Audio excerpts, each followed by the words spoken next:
A tense conflict between Lebanon and Israel hangs in the balance, and diplomatic efforts are intensifying.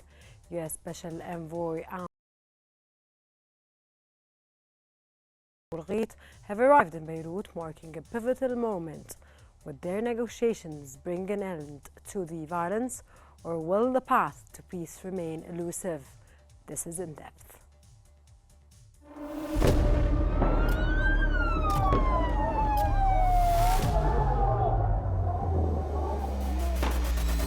كل المستهدفين هن مدنيين. وضع شيء مرعب، شيء بخوف.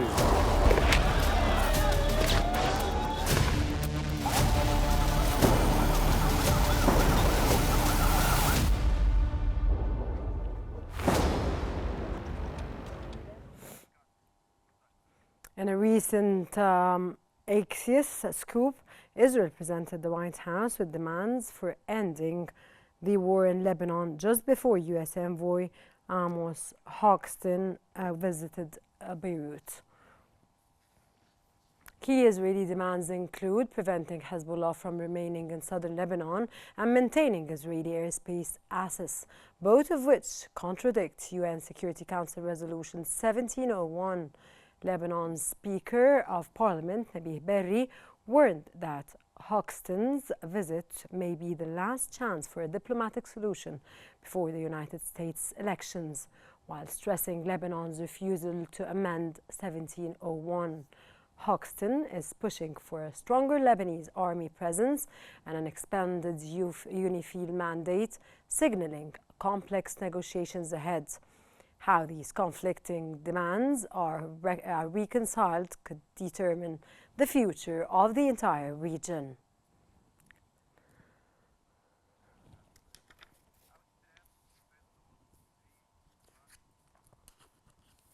And we dive further into the significance of these visits and what they mean for Lebanon's future, with insights from political writer Ahmed Maharem and international relations expert Dr. Hamid Faris. Welcome.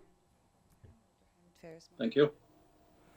Mr. Maharem, of course, the U.S. envoy visit seems to push for a ceasefire. From a political perspective, what do you think the United States is trying to achieve beyond just a halt to the violence?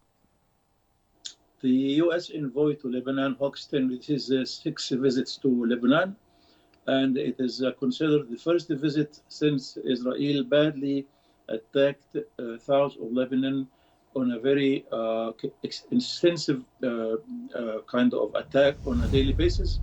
But I think the situation, all the parties of Lebanon, all the political parties agrees on what is on the resolution 1701.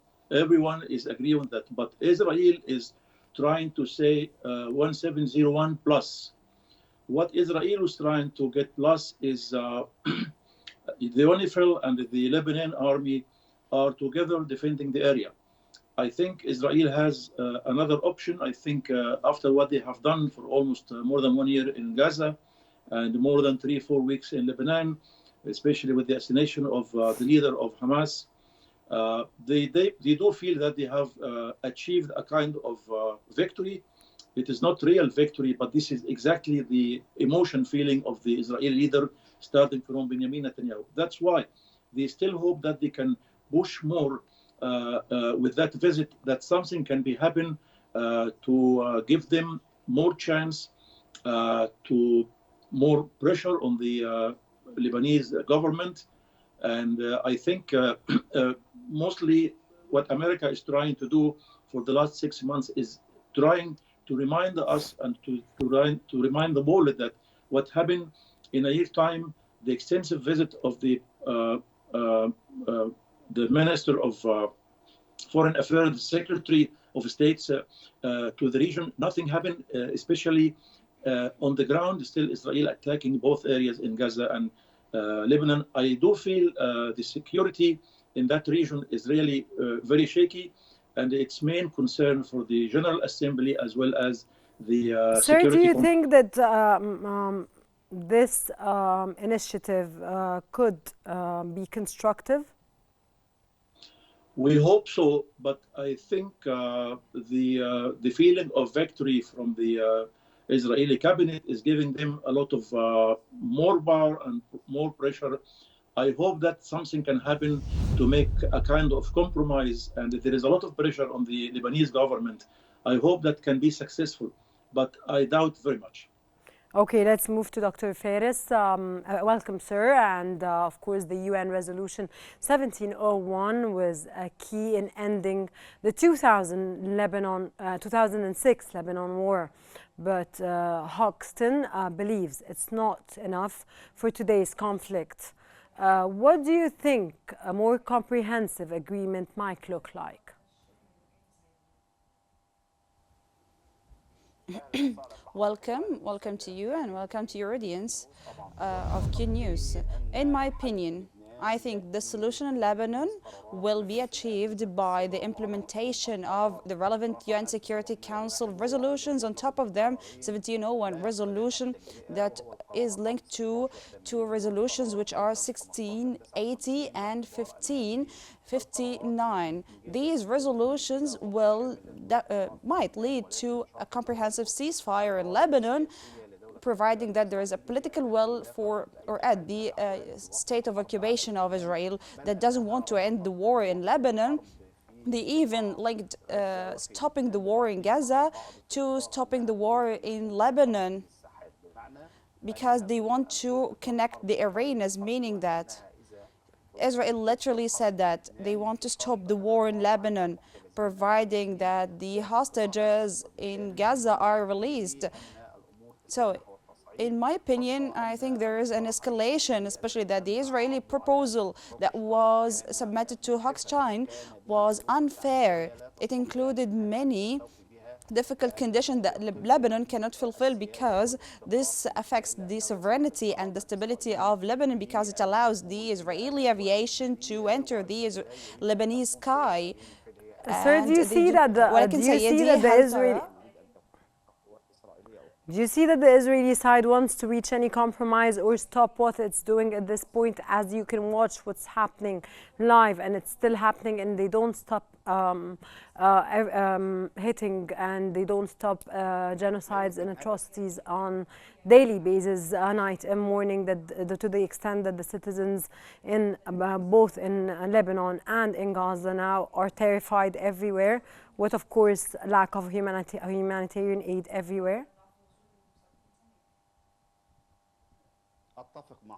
I totally agree with you. There is no American or Israeli wish to stop the war, either against Gaza Strip or against Lebanon. Actually, they want to buy some time to create a new reality and to create an isolating area in northern Gaza. They also want to create an isolating area in southern Lebanon, because the Gaza scenario is being repeated in Lebanon clearly, not only in the south of Lebanon, because the Israeli occupation army systematically targeting the Lebanese people, not only Hezbollah. We have seen what happened in Bashura in northern Lebanon, and many martyrs passed away due to the random Israeli airstrike or bombing. So Israel does not want any kind of settlement, and as long as things are in their favor, the United States neglects the behaviors of Netanyahu and the right-wing extremism government of Netanyahu.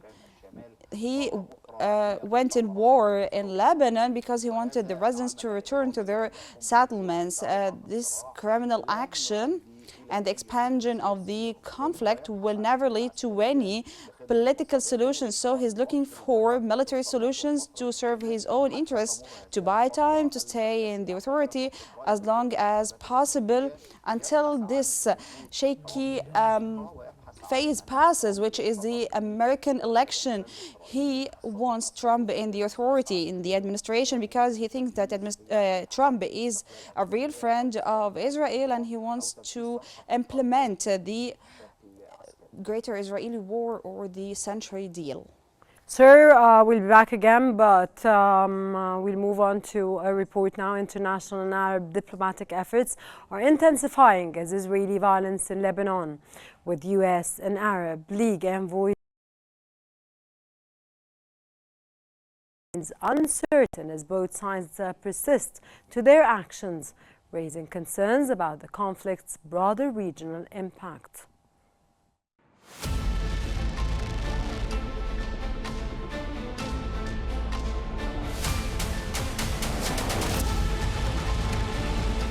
While the Israeli aggression against Lebanon does not stop, and in light of Hezbollah's continued escalating response to this aggression, American and Arab diplomatic efforts are in the process of trying to reach a solution to the conflict.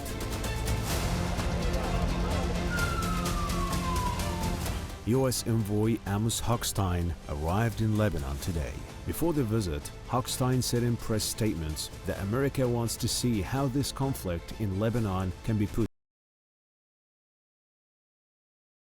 state to be responsible for its lands and deploy the Lebanese army to the south. Regarding International Resolution 1701, Hochstein said the resolution succeeded in ending the war in 2006, but it was not implemented by either Israel or Hezbollah. Nothing there must be additions or amendments to the resolution to ensure its implementation. The Secretary General of the Arab League, Ahmed Abul Ghait, arrived on the same day in Beirut. The visit aims to consult with Lebanese leaders on ways to deal with the ongoing Israeli aggression against Lebanon. The visit also aims to encourage reaching understandings regarding the presidential vacancy issue. Before the diplomatic trials, the stance of the Lebanese state was made clear by House Speaker Nabih Berri, who stressed that Hochstein's visit is the last opportunity before the American elections to reach a solution in his country. Berri has also confirmed that he has been authorized by Hezbollah to negotiate on behalf of it since 2006, and that Hezbollah approved the resolution 1701. He also noted that there is a consensus among the Lebanese on the resolution, considering it a rare consensus. Berri has also made clear that Lebanon refuses to make any amendments to Resolution 1701.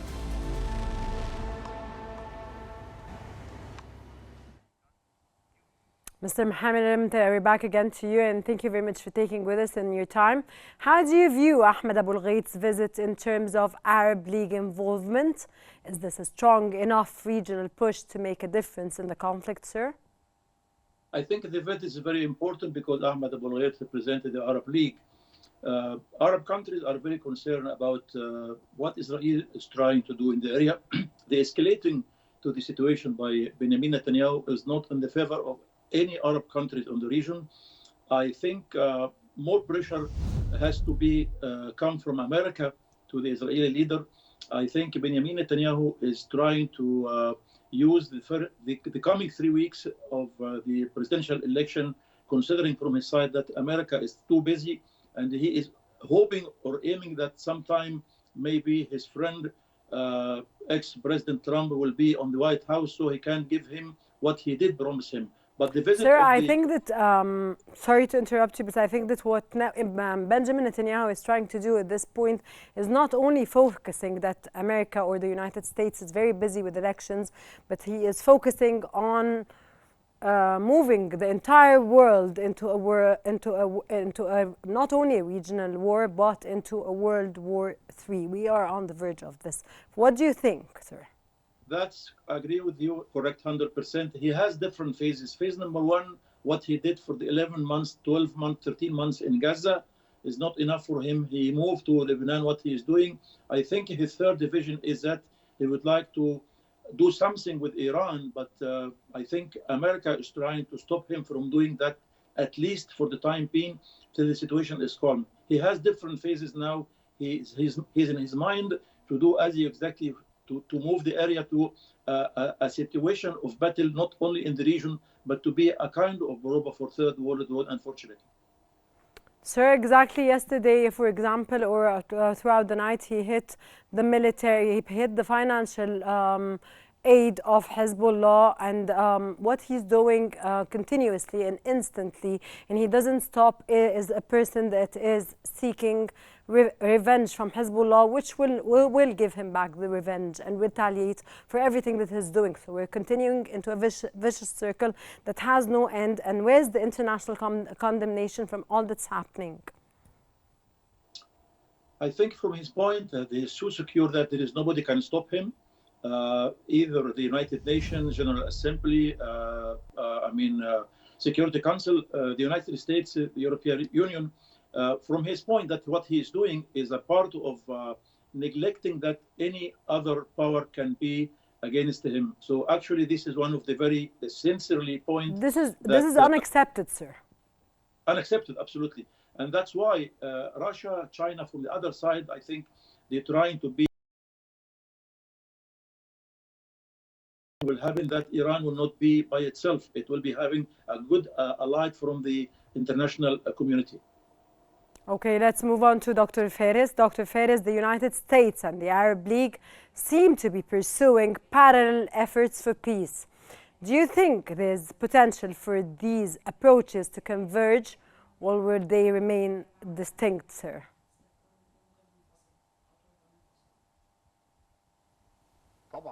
Of course, in my opinion, the Arab powers, on top of them the Egyptian state, are exerting lots of effort and compound efforts to urge the United States to practice pressure on Israel to stop the systematic aggression either against Gaza or against Lebanon. However, these efforts require a political will from the United States. The US administration, the current one, over a whole year, they lacked any political will to press for a ceasefire. So instead of doing this, they gave up on the necessary political will, and we were surprised that it even supports Israel with all the types of weapons.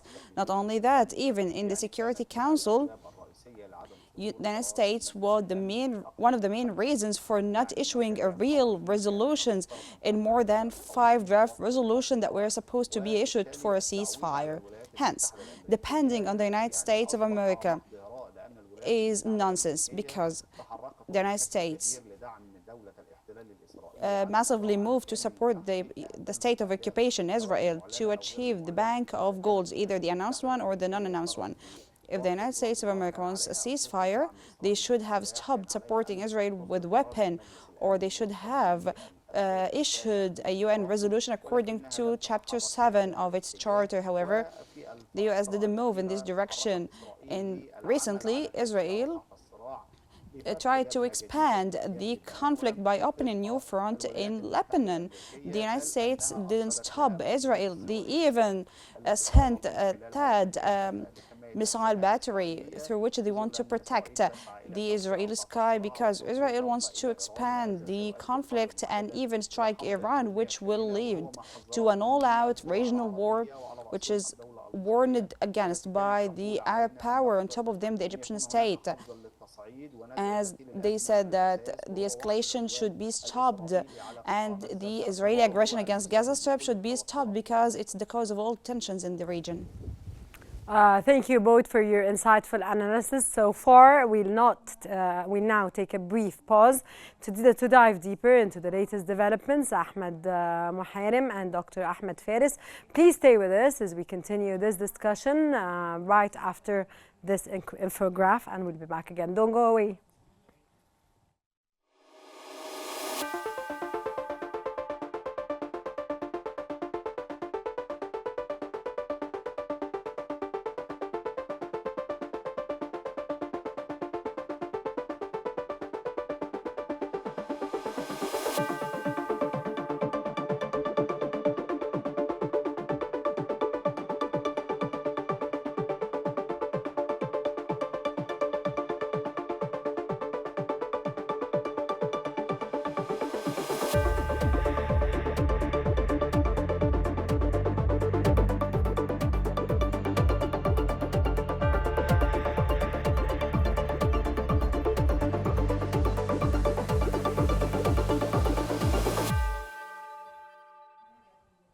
We're back again. Mr. Muharrem, the Arab League, sir, has condemned Israeli attacks on Lebanon.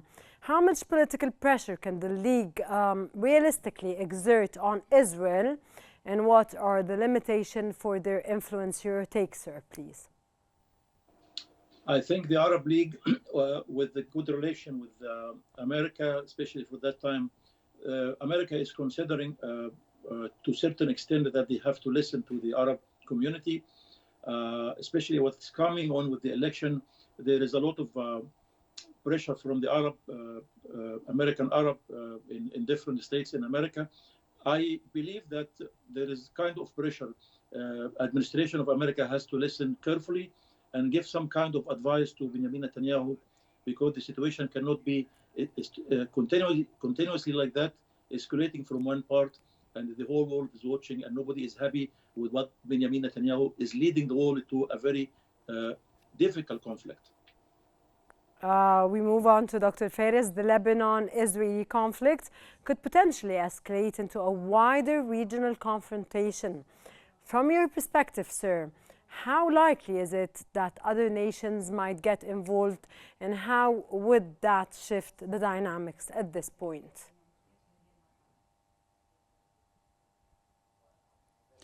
It's a very important question, because now we are on the verge of an all-out regional war, because there are many and it's very possible that this region will turn into an international conflict region and international influence region. Israel has been threatening to hit Iran since the 1st of this month, sir, and it did not yet hit Iran. The strike is coming because so it's coming, it's coming. ولكنها أتى لا محالة, because the Israeli cabinet is trying to implement a hit against Iran. There is a real vision. Israel is striving to strike Iran, especially the vital and military goals or targets in Iran. And if Israel does so, Iran will respond, which will open other fronts in Syria and in Iraq, in addition to Yemen and Hezbollah in the south of Lebanon. All of these fronts will turn the land on fire, a fire that can never be stopped. Hence, the United States has to practice pressure against Israel in order to prevent it from this strike, and should practice pressure to reach a ceasefire in Gaza and in south of Lebanon. In my opinion, if the military operations continue in this way, there will be a direct confrontation between Iran and Israel in the region, which will definitely lead to a case of instability, not only in the Middle East, but also... We're already in this phase, sir. Instability already exists. It's done. It will increase even more. Okay, it will escalate even more at this point.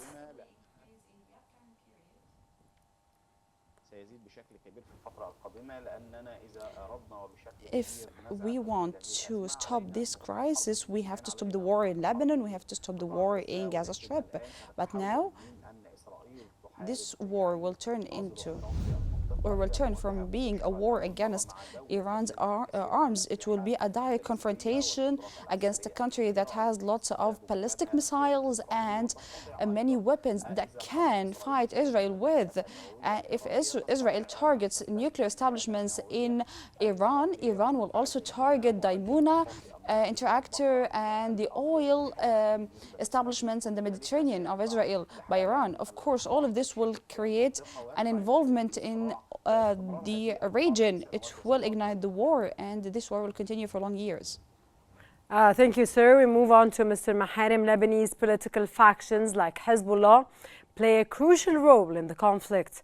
How do you think these factions will respond to the international diplomatic efforts currently underway in light of everything that Israel is doing to these, of course, other parties? And you know everything. If Hezbollah is asked to be compromised, especially with the leaders of Lebanon, that can be something we have to look to the future. But again, I think what Hezbollah did for the last 2 or 3 weeks make Israel to think a couple of times that the escalation will not be on behalf of Israeli. So Hezbollah, I think, for this point, has to do a lot of compromise with the Lebanese government. It should be a kind of one vote, one voice, not different voice. Sir, 10 seconds because I have to wrap up this episode. U.S. Special Envoy Amos Hochstein and Arab League Secretary General Ahmed Abulghait arrived in Beirut, marking a pivotal moment. How do you read this moment at this point at the end of this episode, sir? Well, I think it's a good time that they both meet. This is his visit number 6 to the region or to the Lebanon itself with the escalation from Lebanon. Mr. Ahmed Abul Ghait represented the Arab League. Arab League has to show how much they are concerned about the situation and how much they would like to do an effort with that visit. So hopefully two of them, they are in Lebanon at that moment. I think it gives a kind of hope. Thank you very much to our guests, Ahmed Mahairem and Dr. Ahmed Faris, for their valuable perspectives in this critical, crucial issue.